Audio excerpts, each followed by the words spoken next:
నమస్తే, welcome to of the record.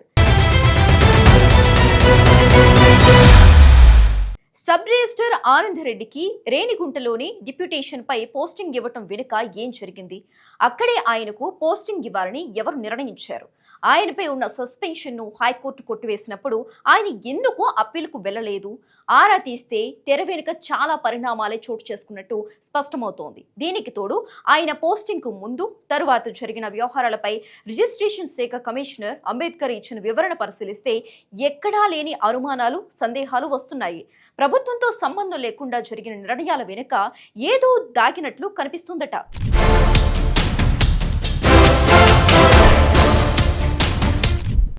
Renigunta register Anand Reddy వ్యవహారం అధికారులకు అంతు చిక్కడం లేదట.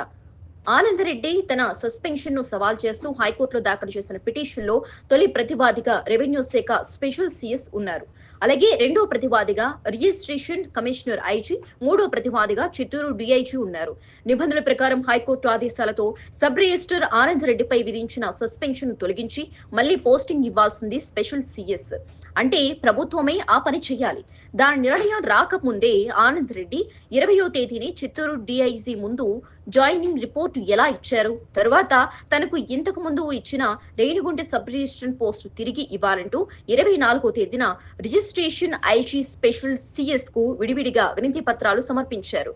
సస్పెన్షన్ ఎత్తివేయకుండానే 20ని ఆయన ఎలా జాయినింగ్ రిపోర్టు ఇచ్చారనేది ప్రశ్న.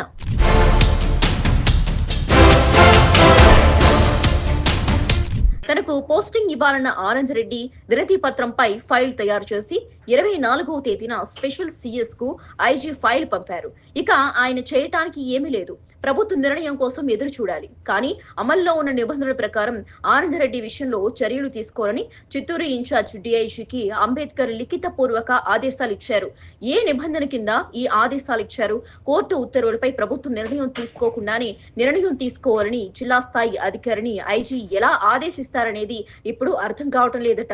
ఇలా ఆదేశం ఇవ్వటం వెనుకున్న కారణం ఏంటనేదే చర్చగా మారిందట. రేణిగుంటలో ఆనంద్ రెడ్డిని డిప్యూటేషన్ పై సబ్ రిజిస్టర్ గా నియమించాలన్న ప్రతిపాదనను 26వ తేదీన రెవెన్యూ మంత్రి అనగాని సత్యప్రసాద్ తిరస్కరించారు. ఫైళ్లను వెనక్కి పంపించారు. కానీ రేణిగుంట డిప్యూటేషన్ ను తిరస్కరించాలని, తాను 24నే ప్రతిపాదన పంపించారని ఐజీ తెలిపారు. అదే నిజమైతే ఆనంద్ రెడ్డికి రేణిగుంటలో పోస్టింగ్ ఇవ్వాలన్న ప్రతిపాదనను ప్రభుత్వానికి పంపించింది ఎవరనేది అర్థం కావటం లేదట. అలాగే మంత్రి ఆయన ఫైళ్లను ఎందుకు వెనక్కి పంపారన్న విషయంలో ఇంకా క్లారిటీ లేదట.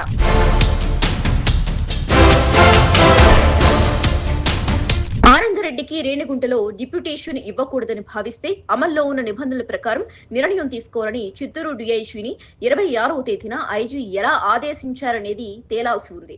అలాగే మరుసటి రోజునే ఆనంద్ రెడ్డి కోరుకున్నట్లుగా రేణిగుంట సబ్ రిజిస్టర్ గా డిప్యూటేషన్ ఇస్తూ చిత్తూరు ఇన్ఛార్జ్ డిఐజీ ఉత్తర్వులు ఇచ్చారు. ఇదిలా సాధ్యమైందో ఐజీ చెప్పాల్సి ఉంది. అంటే ఈ విషయంలో ఇంకేదో జరిగిందన్న అనుమానాలు వ్యక్తమవుతున్నట్లు ప్రచారం జరుగుతోంది. తనపై అధికార నిర్ణయానికి విరుద్ధంగా ప్రభుత్వ నిర్ణయం రాకుండానే ఆనంద్ రెడ్డికి రేణిగుంటలోనే పోస్టింగ్ ఇవ్వటంలో ఒక చిత్తూరు ఇన్ఛార్జ్ డిఐజీ పాత్ర మాత్రమే ఉందా, లేదా ఇంకెవరి ప్రమేయం ఏమైనా ఉందా అన్నది తేలాల్సి ఉంది.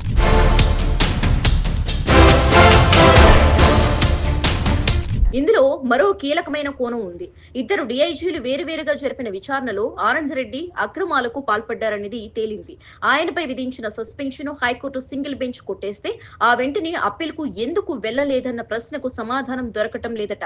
అప్పీల్ చేయకుండా ఎవరో ఆపారన్న అనుమానాలు వస్తున్నాయట. ఈ వ్యవహారంలో నిజంగా ప్రభుత్వం తప్పు చేసిందా, లేక ఆనంద్ రెడ్డిని కాపాడేందుకే ఉన్నతాధికారులు అప్పీల్ కు వెళ్లకుండా ఆగిపోయారా అన్న టాక్ బలంగా వినిపిస్తోందట.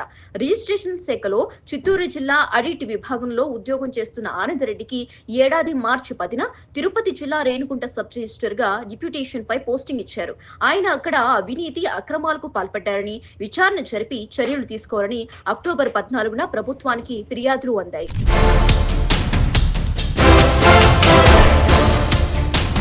విచారణ జరిపి నివేదిక ఇవ్వాలని ప్రభుత్వం అనంతపురం రిజిస్ట్రేషన్ శాఖ డిఐజీని అక్టోబర్ 16న ఆదేశించింది. ఆనంద్ రెడ్డి అక్రమాలకు పాల్పడ్డారని నిగ్గు తేలుస్తూ ఆయన 18న నివేదిక ఇచ్చారు. ఇంకా ఈ విషయంలో సమగ్ర విచారణ అవసరమని సిఫార్సు చేశారు. దీంతో రెండో దఫా నెల్లూరు డిఐజీని విచారణకు నియమించారు. ఆనంద్ రెడ్డి అక్రమాలకు పాల్పడ్డారని ఆయన నిర్ధారిస్తూ నివేదిక ఇచ్చారు. ఏది ఏమైనా హాట్ చైర్ కోసం ఆనంద్ రెడ్డి నడిపిన వ్యవహారం అధికార వర్గాల్లో హాట్ టాపిక్ అయిందట.